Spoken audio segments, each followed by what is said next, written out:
Only on CBS News Colorado tonight, 3 years after the Boulder King Super shooting, family members of the 10 people killed are demanding answers about the donated money that was meant to help them. So they allege a nonprofit organization called the Colorado Healing Fund has been withholding money it collected from generous Coloradans. Your investigator Katie Weiss has been following concerns with the Healing Fund for months now. And Katie, you spoke with the mother of a woman killed in the Boulder shooting today. So what did she say? Well, Karen, Brian, she tells me she's actually stunned by the Colorado Healing Fund's lack of transparency. And she wants to know, where is the money that was donated to help the family members of the 10 people brutally shot and killed 3 years ago?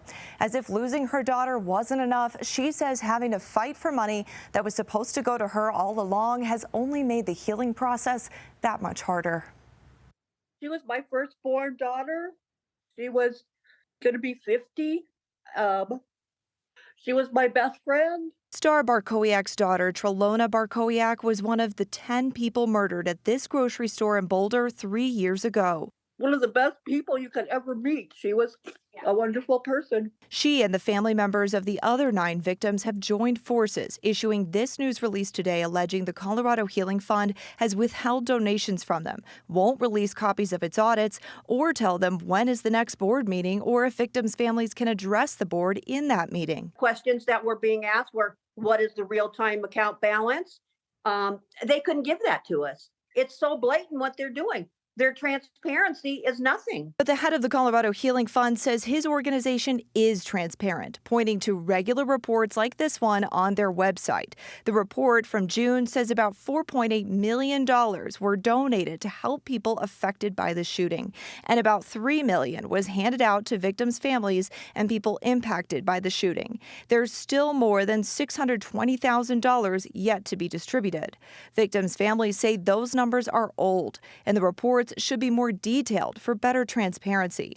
While sources say disbursements could be coming within the next couple of months to victims' families, loved ones like Barkowiak want to see more accountability of nonprofits like the Healing Fund. I think that the 10 families, it was collected for them. Can't they just, for once, do something that's the right thing to do?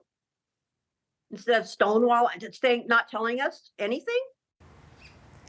Now, the Colorado Healing Fund issued a written statement which says in part that it, quote, follows a proven model for dispersing funds that was created by more than 20 of Colorado's leading experts in the area of incident response, and that its operations are governed by an independent board of trustees, and all audits have been clean. But of course, Barkowiak tells me she thinks that statement is laughable. Yeah, and this is not the first time that this nonprofit has come under fire. No, absolutely right, Karen. Some victims of the Club Q shooting also took a stand against this fund. They feel that the use of donated money for what was supposed to help them was improper back then. And after they spoke out, the Healing Fund actually released the remaining donations to victims just a couple months ago. Well, Katie, you said you'll stay on top of this, and we know you will. Great reporting. Thank you, Katie.